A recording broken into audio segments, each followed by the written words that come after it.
Това, което виждаме в момента при нас е буксата, която е готова за ремонт. Наблюдаваме специфична платка, която е изградена с 4 светодиода, които след малко ще видите как работят, и букса, която е видимо много изкъртена. Човека, който го е монтирал това нещо, се е постарал то да бъде развалено до степен такава, че да не може да бъде поправено. Аз ще ви покажа как, въпреки че буксата е изкъртена до голяма степен, може пистите да бъдат възстановени в доста добър вариант и този продукт, който освен че е много рядък за намиране и е много скъп, може да бъде поправен с елементарни познания. Това, което е характерно за нея, е, че тя е на 24 волта и за да може да почнем да тестваме нещата, трябва да видим светодиодите дали работят. За да ги проверим светодиодите, ще използваме мултиметър и характерното за тях е, че трябва да видим къде е плюса и къде е минуса на тази платка.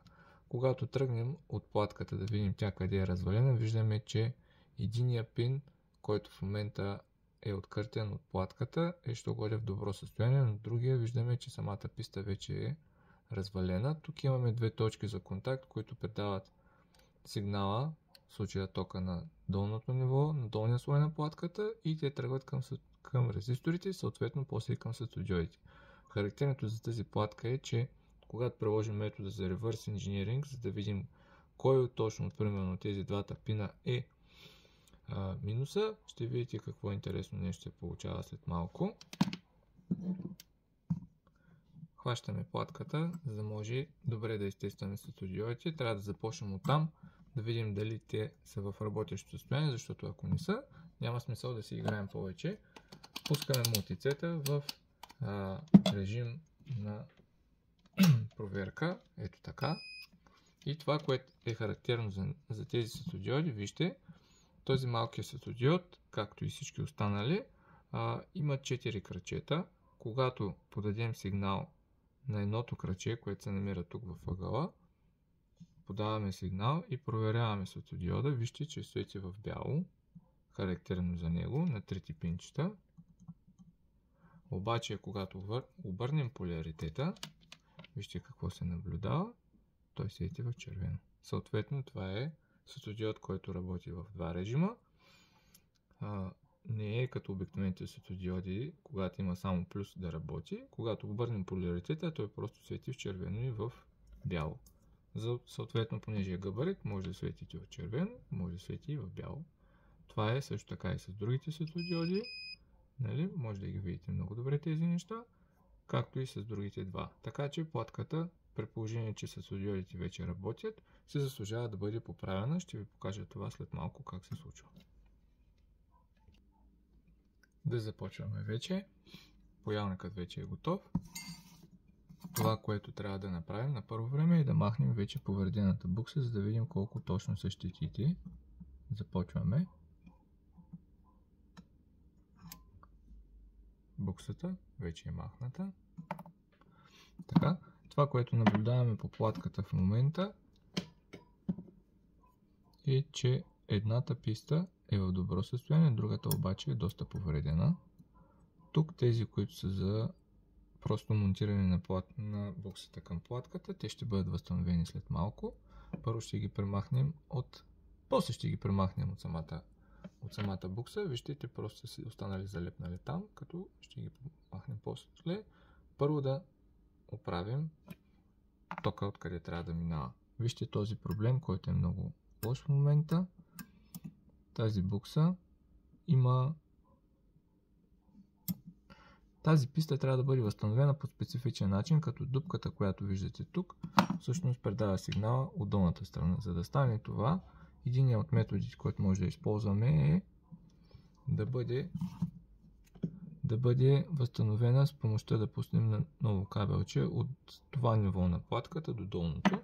За целта си вземаме кабелчета, които имаме прибрани, и лежички, избираме си някой от тях, проверяваме тя дали преминава през вече отвора, който е технологичният отвор.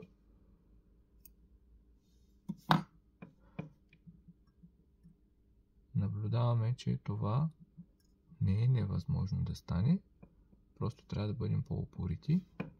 Ако не стане, трябва да намерим друго кабелче. Вижте, кабелчето вече премина, затова ще се опитаме да го възстановим. Като тук вече вижте, че ще създадем вече нова връзка. Преди това нещо да стане, трябва малко да остържим тук лака на пистата, която минава, за да може добре да се запои тя. Използваме инструменти, които са абразивни, но не чак толкова, защото трябва да не правим повече щети, отколкото имаме.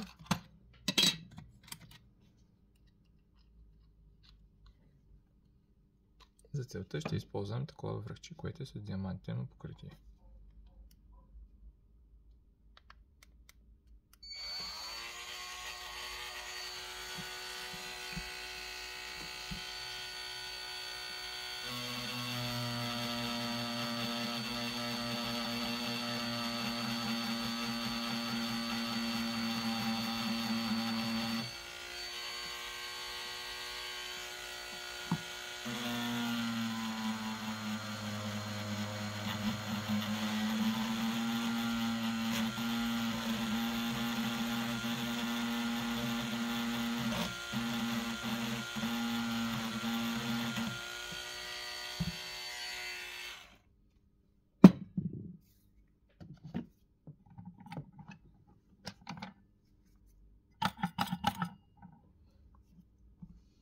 Погледнете какво направихме. Премахнахме лаковото покритие. Сега вече може да запояваме.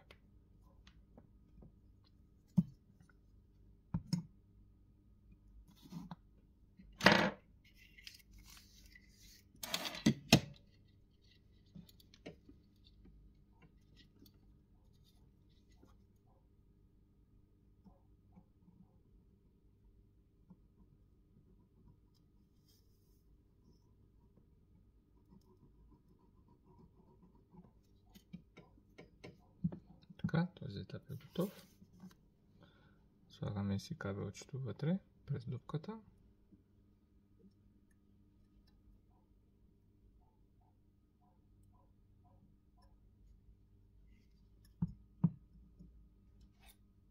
Тук ще използваме пинцети,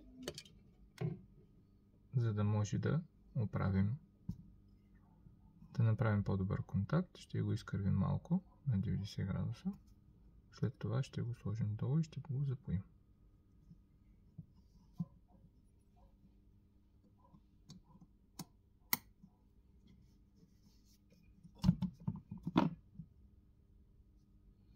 Добра идея е да завъртим платката наобратно, тъй като сега работим само отдолу.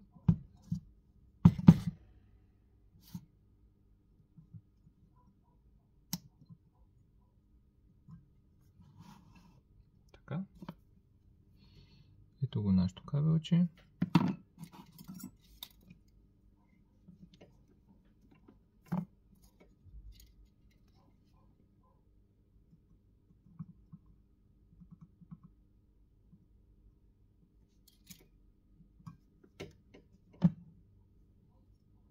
Вижте, вече е стабилно.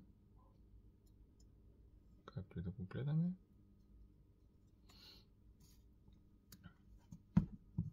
Ставаме го настрани за момент. Вземаме си буксата и махаме това, което е останало залепнало по нея.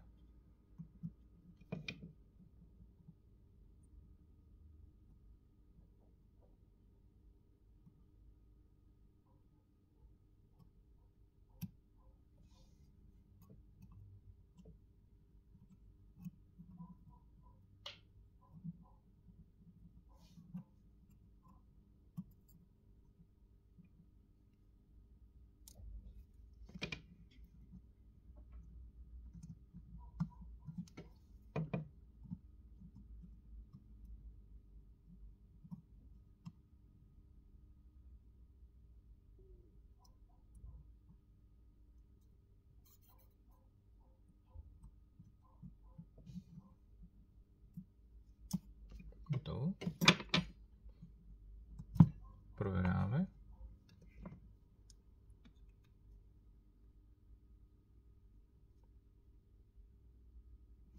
Ето е нашата букса, вече е готова. Да я монтираме, като остана само да си подготвим място, където да е възстановим тези неща.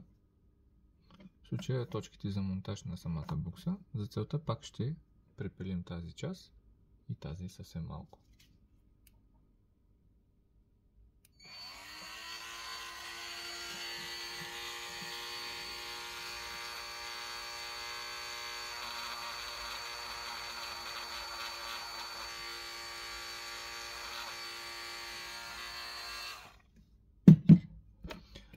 Това, което наблюдавам в момента е, че частта, където трябваше да бъде нашата букса сложена, в момента е откъртена напълно. Това е видимо. Въпросът е, че не е добре тя да бъде монтирана за ето тази писта, тъй като може да протече някакво смущение през нея.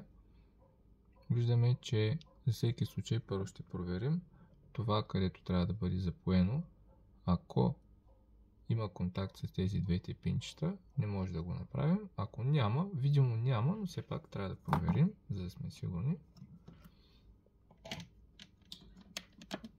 Така, проверяваме. Така нямаме и така нямаме. Което означава, че ако я залепим за тази писта тук, тя няма да протече никакво електричество през нея, така че може да изпилим и тази част тук. Трябва да сме сигурни преди да го направим. За какво точно става въпрос.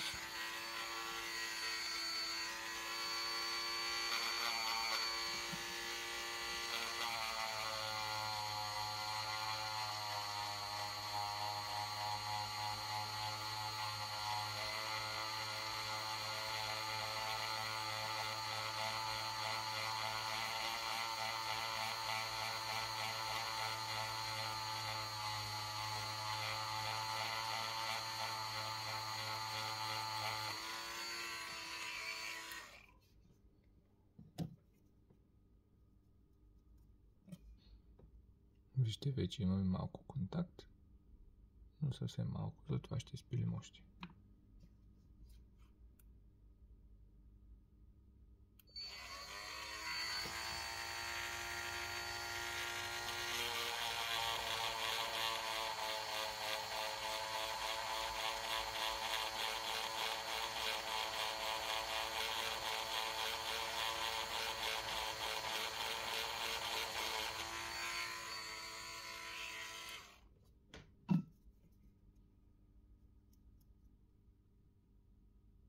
Още имаме.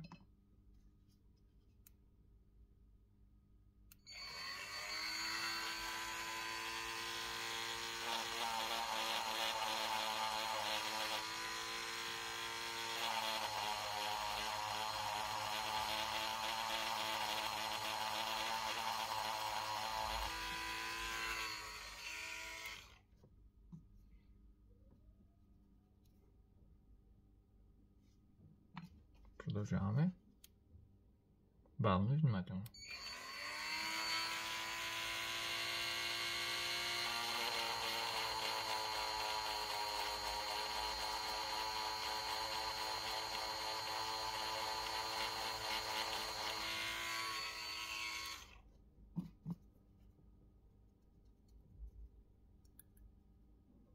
Така, вижте, вече имаме малко по-хубав контакт, който ще го използваме тук. От другата страна обаче, ако погледнем платката достатъчно добре, виждаме, че няма къде да я възстановим.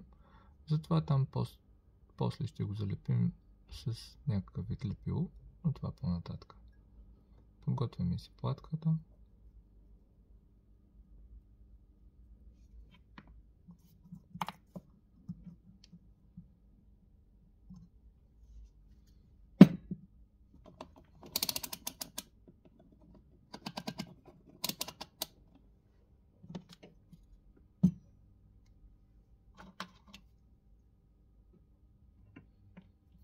Малко флюс.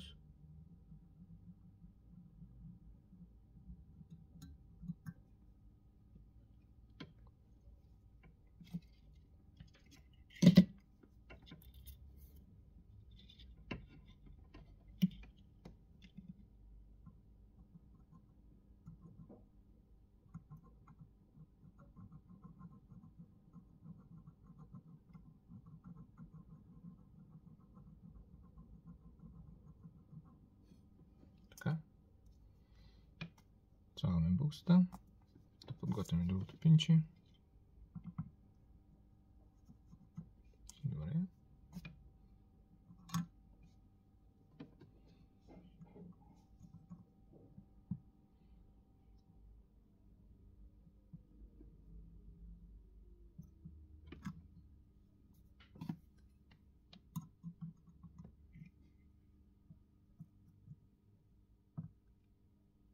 Това е готово. Това също е готово.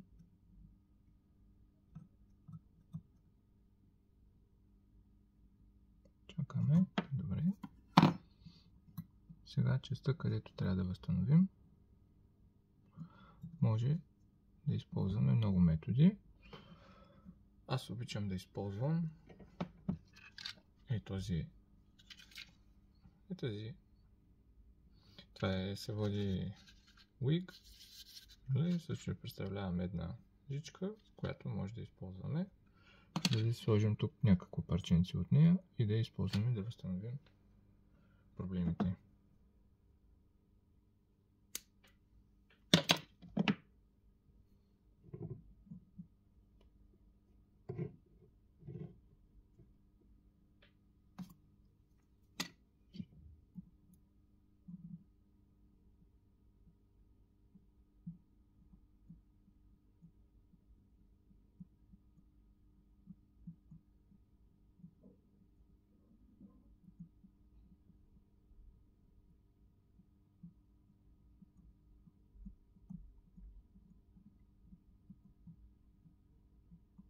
Настаняваме добре.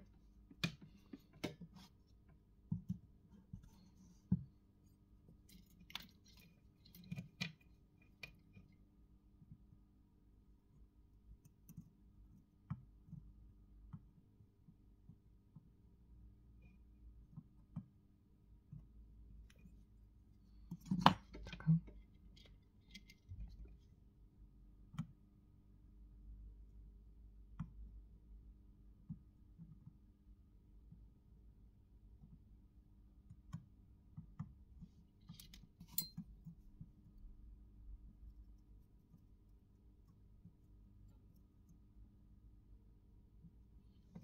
Като остана това кабелче, което го виждате, дето го пуснахме отдолу на платката, за всеки случай да го съединим. По-скоро трябва да го съединим тук. Изкривяваме го. Ето така. Махаме излишното.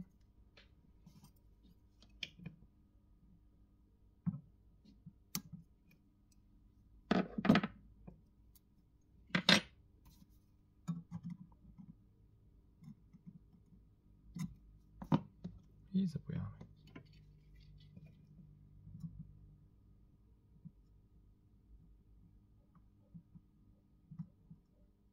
Чудесно. Така. Ще пробвам за всеки случай да пусна още едно. Не е необходимо. И дупката вече не е подходяща. Така. Мисля, че може все пак, но няма нужда.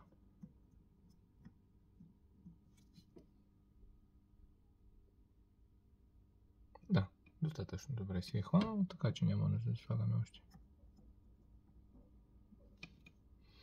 Така.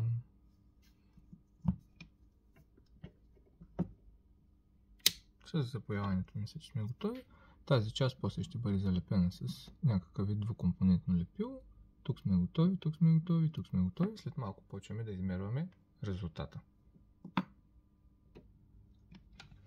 След като сме готови с запояването, остана само да проверим каква работа сме свършили, дали тя е добра.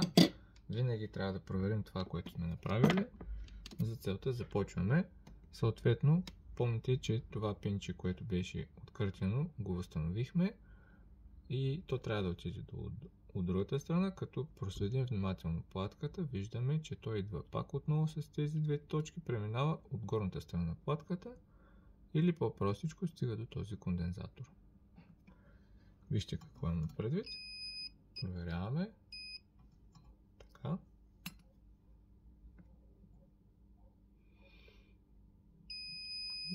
Имаме контакт. Проверяваме другото кръче. Имаме контакт. Така че сме готови вече да пробваме самия продукт, вече дали е възстановен. Споменах 24 волта. Подготвяме си Lab Bench Power Supply. Съответно, това в моя случай е Ground.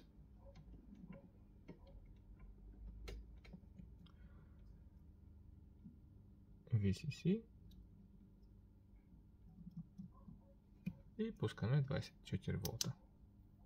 Наблюдавате, че кружката работи идеално, габаритът вече е възстановен, така че повече работа по него нямаме, освен да запоим да залепим ето тази букса тук за всеки случай, за да не може майстора, който е демонтирал, отново да развали нашата работа и труда ни да отиде на вятъра. Така, надявам се доволни от видеото, научихте нещо ново. Това, което ни предстои за в бъдеще е Data Recovery и една малка видеокарта Vega, която трябва да ремонтираме и поне да се опитаме да видим дали това, което са ни казали от сервиза, че вече е за боклука, може все пак да се възстанови. Интересно нещо е, с едни готини ученици я разглобихме вече, подготвихме я, направихме някакви базови измервания и ни предстои за в бъдеще да проверим дали тя е работеща или ядрото, както най-често при тези видеокарти, се заминава и след това трябва да хвърлим целият продукт. Специфичното тук обаче е, че имаме Liquid Damage, което означава, че все пак може би ще успеем да възстановим тази видеокарта. Пишете в коментарите с кое искате да започнем в следващото видео. Благодаря ви за вниманието.